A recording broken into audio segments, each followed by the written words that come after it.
ni Dr. Alex hapa kwa ajili ya afya yako. Wewe unasumbuliwa na kisukari, unatakiwa kubase sana kwenye vyakula ambavyo vina fiber foods. Vyakula vyenye fiber ambavyo ni vya muhimu sana kwa watu wa sukari kwa ajili ya kuondoa hiyo changamoto ambayo unaipitia ya kisukari.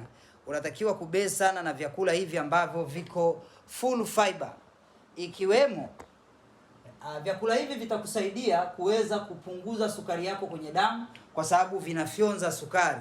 Vyakula vyenye fiber, vyakula magimbi, mihogo, pia mihogo ina fiber, lakini chungwa kama tunda lile, koko la ndani, zile nyuzi zile kamba ndo zinaitwa fiber. Sasa vyakula hivi vyenye fiber ni pamoja na magimbi,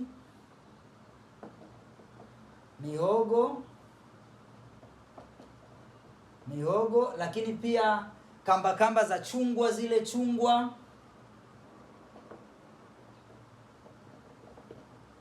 pears inayo sana, pears ina kamba nyingi.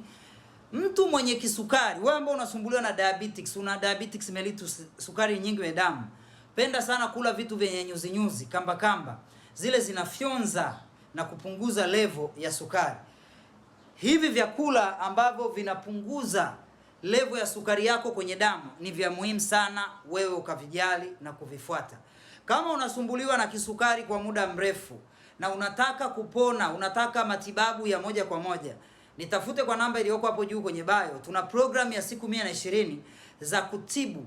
Program ya siku 120 za kutibu kabisa kisukari na kumaliza sukari moja kwa moja.